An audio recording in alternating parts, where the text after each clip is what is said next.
Over the past few years, I've developed a bit of a fascination with the old Coleman Dual Fuel products. It all started with this lantern over here, this Coleman Dual Fuel. I actually bought it brand new on eBay, and it's just such a neat thing to me to think. I've always loved things with engines and gasoline, the idea of burning it, and so this really tickled that fancy. Well, that's whenever I found out that there was a Coleman camp stove that works much in the same manner. So knowing what I knew then, that there's kind of a community out there based around these products, I found me an old one on eBay made here in the United States. It was sold as is. They didn't know what was wrong with it, or if it even worked. So the sad news was it doesn't work. The good news is it's a really easy repair. And that's what I'm here to do with you guys today, is to share that repair, to share the symptom, the repair, and show you guys how it works. So come on over and let's look at this camp stove and diagnose what's wrong with it. Here's the camp stove. Overall, not terrible condition. Considering it's a mid-70s model, it's actually in pretty good condition. The problem is, however, when I received this device, what we're concerned about is the tank itself.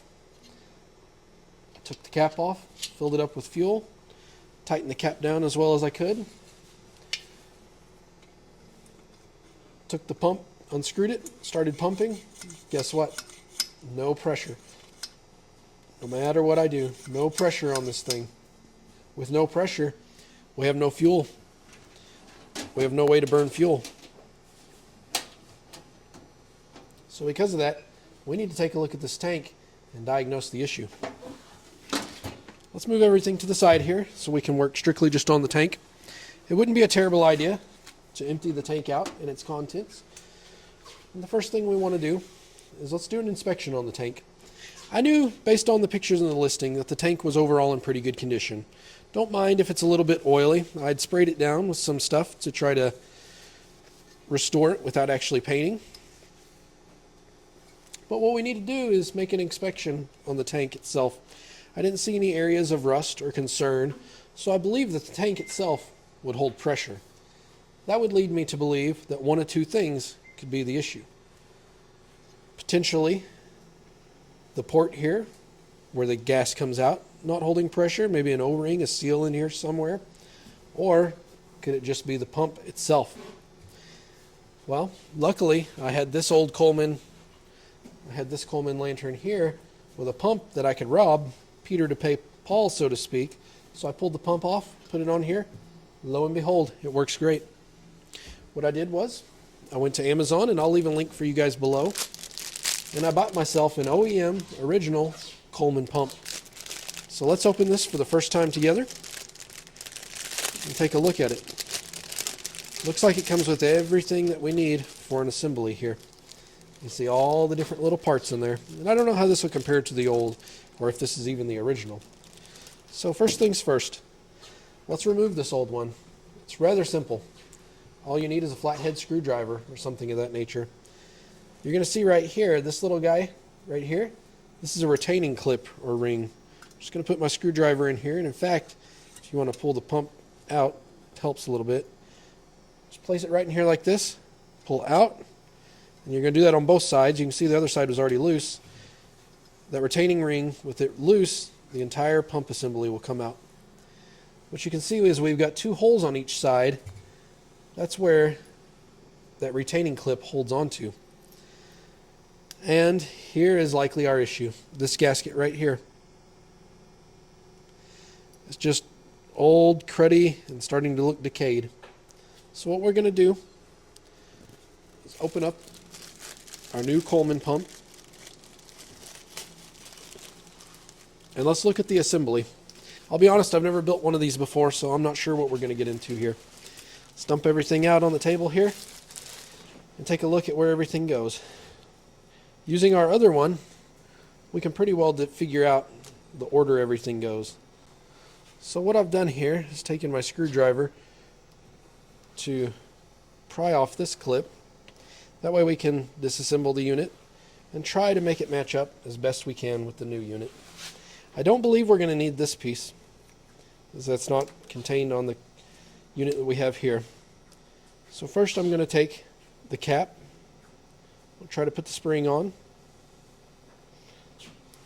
This may be a little tricky right here. I'm just going to take my screwdriver, try to pry it out and into the hole here.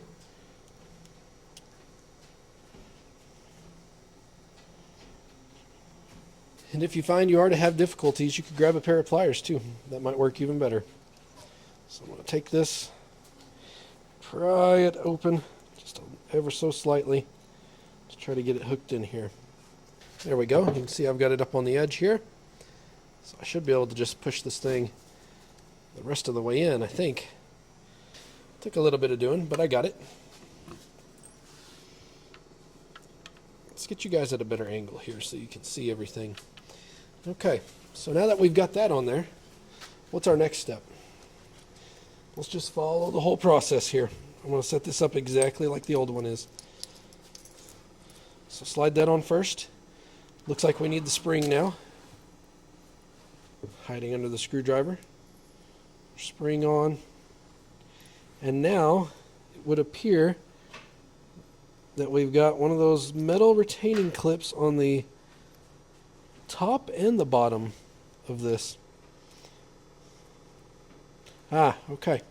Just like this. So this is going to sit up here just like so. And now all we do is put one of our retaining clips on the bottom. So this should just simply push on. Maybe with a little bit of force.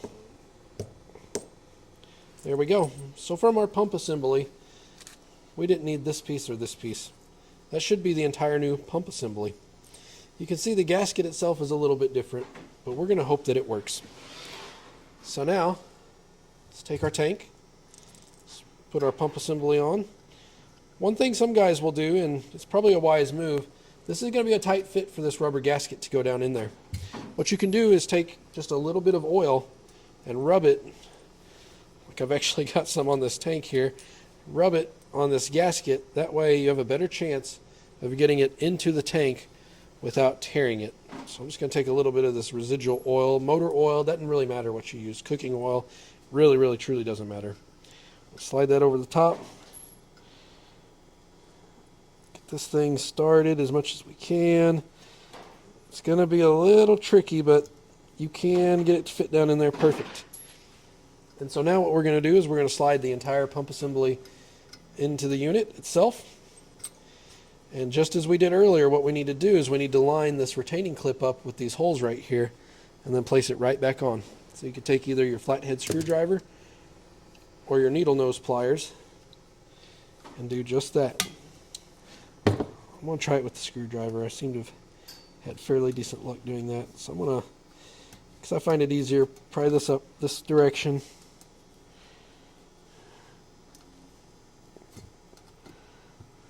Pry it out and towards me. Okay, that side's almost set. Now let's try to set this side if we can. Hear it click right there. Now let's do the other side. So it's all the way in. There we go. Now it's set. Now shall we test the unit?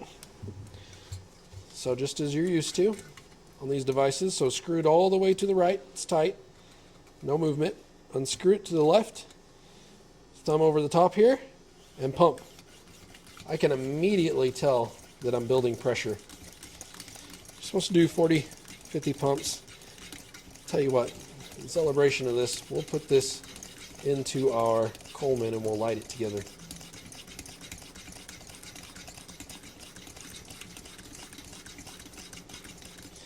That ought to be enough for now. Let's scoot all this stuff to the side. Nothing that we don't want to burn. Put our Coleman stove down.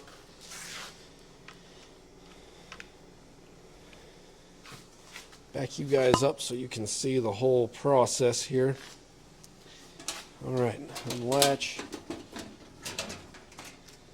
We've got it pumped up, hopefully enough, I hope. Make sure your gas cap is tight. Refill with fuel if you need to. Set it right in here. I believe, if I remember right, we turn this up. We turn this on. So now we've got gas coming out. I can hear the pressure in there. And I'm going to do it with my torch here.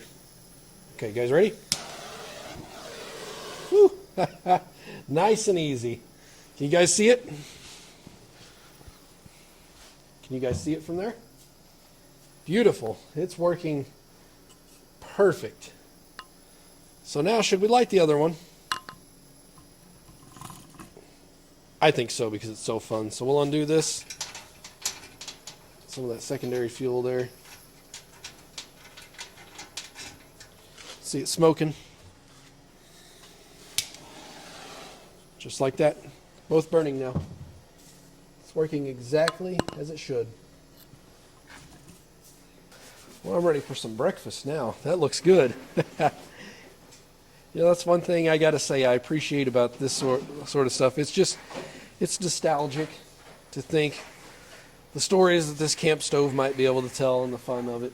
And the beauty of these old Coleman camp stoves, you know, if we were to have a power outage, our house is all electric. We do have a propane fireplace, but I could use this to cook a nice meal for the family if I needed to. And as you saw, that part right there, $10 and I had this thing going.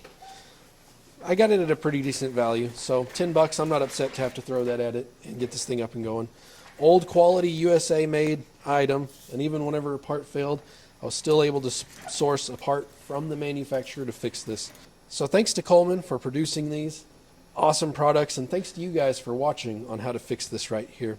Guys, do you have any cool stories about your old Coleman stoves or lanterns that you like to share? If you got any, please leave them down in the comments. I'd love to read them. All right, until the next time, take care.